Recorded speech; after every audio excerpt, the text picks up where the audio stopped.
بسم الله الرحمن الرحيم. تبارك الذي بيده الملك وهو على كل شيء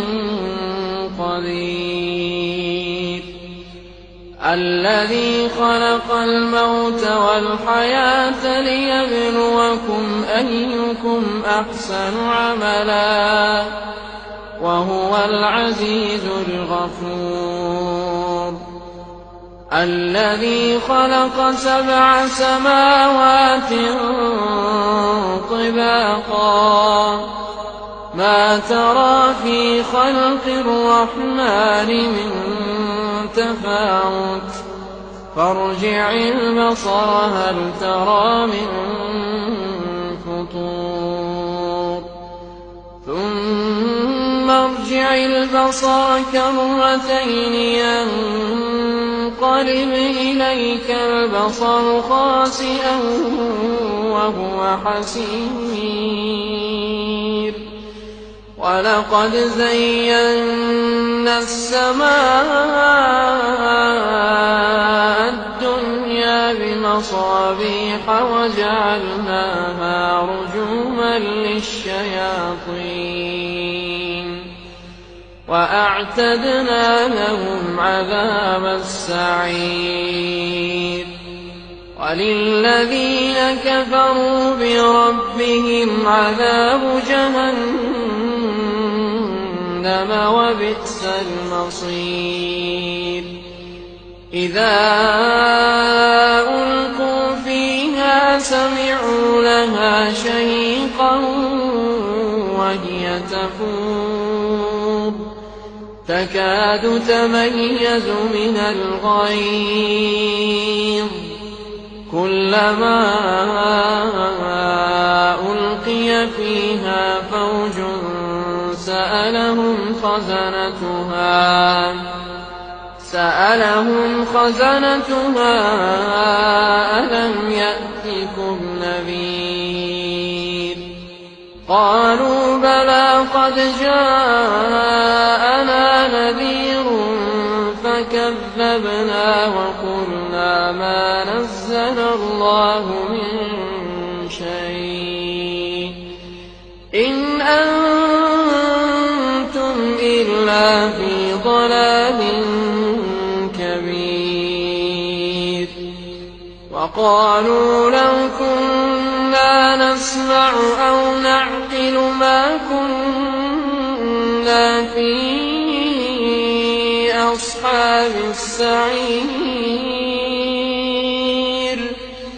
فاعترفوا بذنبهم فسحقا لأصحاب السعير، إن الذين يخشون ربهم بالغيب لهم مغفرة وأجر كبير، وأسروا قولكم أو اجهروا به إنه عليم بذات الصدور، ألا يعلم من خلق وهو اللطيف الخبير، هو الذي جعل لكم الأرض ذلولا فامشوا في مناكبها وكلوا من رزقه وإليه النشور، أأمنتم من في السماء أن يخسف بكم الأرض فإذا هي تمور، أم أمنتم من في السماء أن